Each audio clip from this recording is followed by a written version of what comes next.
Alhaji Abubakar Tafawa Balewa, unity and diversity and independence. This is a great day for Nigeria.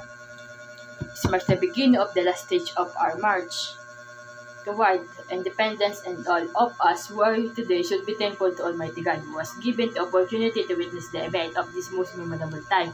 The next 3 years will see the culmination of a process which has been gathering momentum year by year since a part of what is now Nigeria first became a British colony 96 years ago. Many things have happened between 1861, the year of the annexation of Lagos, and 1957, the year in which two regions in the Federation have been granted self-government, in which the independence of the Federation itself slumps large upon the horizon.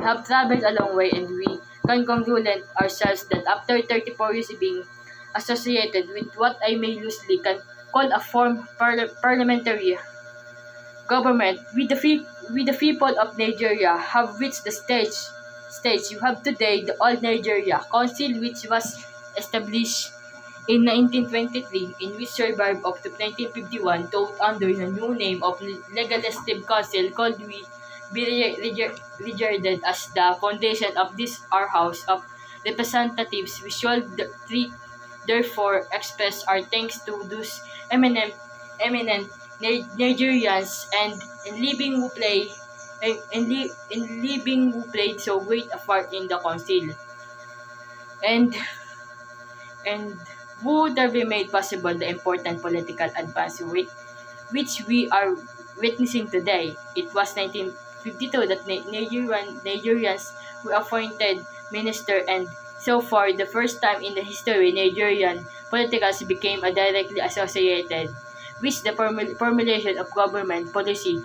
Then, in 1954, as a result of the constitutional decision of 1953, Nigerian minister be charged with both collective and individual responsibilities over departments and other government bodies.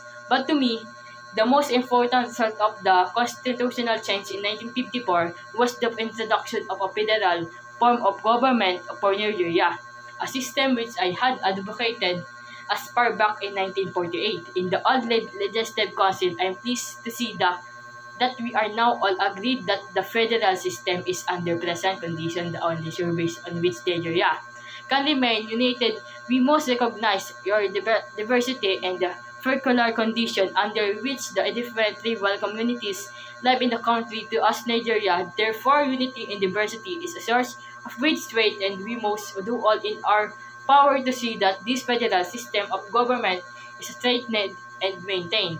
Because of my firm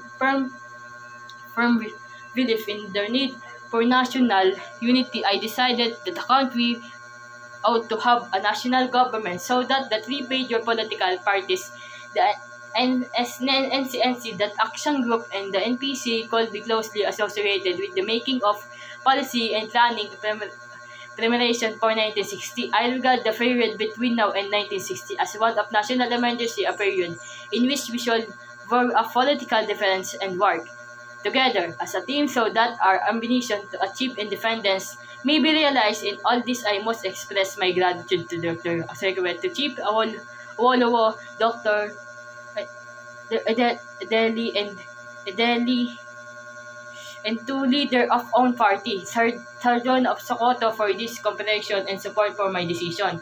At first, we should till financial and technical assistance, and we trust our friends abroad in the Commonwealth will not fail us here, but in the future, we ourselves must work to create a balance and as far as humanly possible a self-sufficient economy.